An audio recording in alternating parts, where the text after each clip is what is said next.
Welcome साथियों, एक और एपिसोड TTA 126 है। ये धान की खेती के साथ इसका रिलेशन है, जो कि पडलिंग बोलते हैं, जिससे हम खेत तैयार करते हैं धान लगाने के लिए। तो उसको बड़ा ज़रूरी है समझना, क्योंकि बहुत इम्पोर्टेंट प्रोसेस होता है धान लगाने के लिए। धान से ही आगे चावल बनते हैं। ये इंडिया का मैप है, जहाँ जहाँ धान काफ़ी होता है। तो जहाँ गाढ़ा रंग है वहाँ ज़्यादा होता है, जहाँ हल्का रंग चल रहा है वहाँ कम होता है। ये इंडिया का मैप है और ये वर्ल्ड का मैप है। जहाँ जहाँ ग्रीन है वहाँ धान होता है। और चाइना के और बांग्लादेश में आप देख रहे होंगे थोड़ा लाल है, तो वहाँ थोड़ा ज़्यादा होता है। और धान तो पैदा कर लिया, मगर एक्सपोर्ट कितना किया, यानी कि अपनी ज़रूरत से ज़्यादा कितना पैदा किया। ये मेन राइस एरियाज हैं इन द वर्ल्ड। इसमें हम दिखा रहे हैं कि मेन राइस के एरियाज में धान होता कितना है, उनका योगदान कितना है। तो चाइना और इंडिया में सबसे ज़्यादा है, तकरीबन दोनों मिला के 55% बराबर का शेयर लेते हैं। और उसके बाद बांग्लादेश है और इंडोनेशिया है।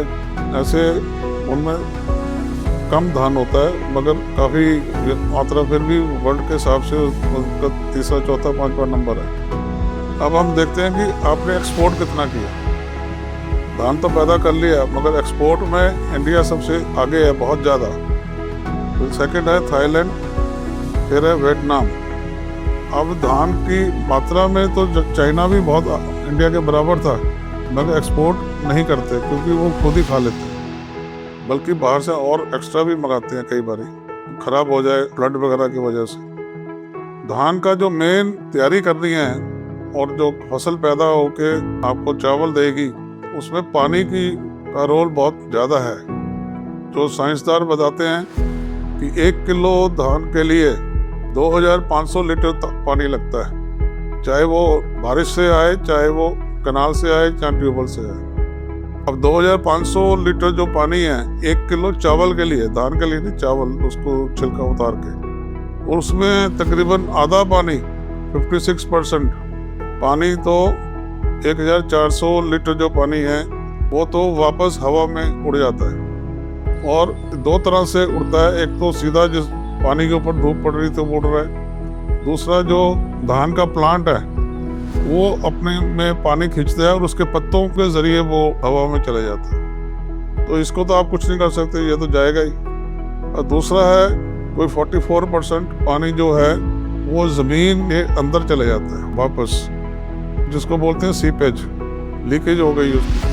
तो इसको ही रोकने के लिए हम पडलिंग करते हैं। ताकि पडलिंग का काम है ये जो खड़ा पानी है इसको नीचे नहीं जाने देना, ये खड़ा रहे। मगर थोड़ा बहुत जाता है, अगर जितनी अच्छी पडलिंग होगी उतना ही ये लॉस कम हो जाएगा।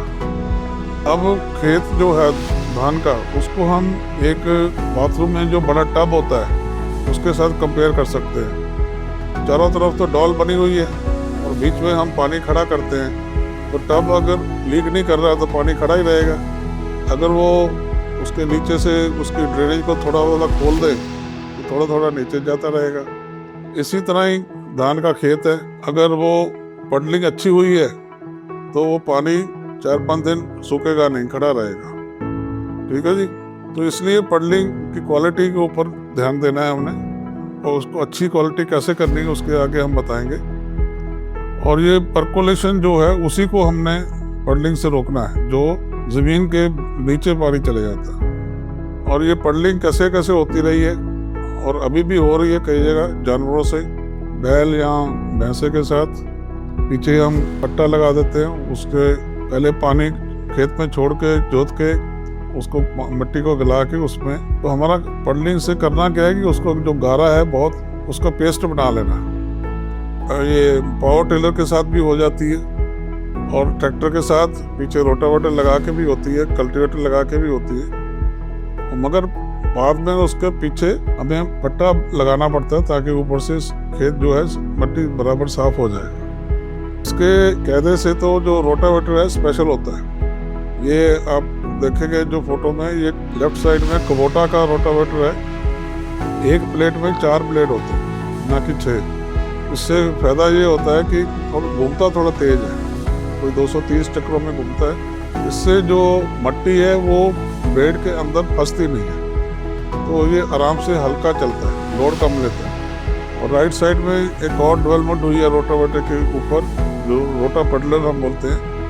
तो इसके में भी ब्लेड जो हैं कम होते हैं और जे टाइप के ब्लेड होते हैं। ये सब इसलिए किया है कि मट्टी को ये पकड़ के साथ ही ना घूमे, नहीं तो बहुत हैवी हो जाएगा, उसको घुमाने के लिए जोर ज़्यादा लगेगा। और ट्रैक्टर ताकि मट्टी में धंसे ना, कई जगह मिट्टी ऐसी होती है कि ट्रैक्टर का वजन लेने से वो कमज़ोर होती है, तो ट्रैक्टर नीचे बैठ जाता है मट्टी में।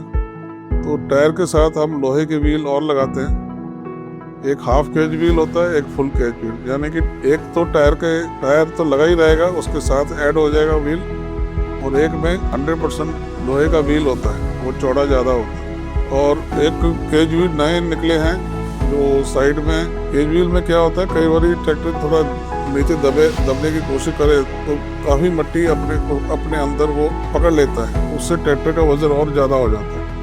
अभी कुछ केज व्हील बनने लगे हैं जो इसमें ये प्रॉब्लम नहीं आएगी। और ट्रैक्टर फंस भी जाते हैं, कई बार इतना कुछ करते हुए भी फिर भी फंस जाते हैं, तो काफ़ी जोर लगाना पड़ता है निकालने के लिए। और इसमें ट्रैक्टर के टायर भी स्पेशल आने लग गए, ताकि टायर भी मट्टी को पकड़ के अपने साथ ना घुमाए, मट्टी साथ साथ निकल जानी चाहिए। उसी से ट्रैक्टर का जो वज़न है पीछे कंट्रोल कर पाएंगे आप।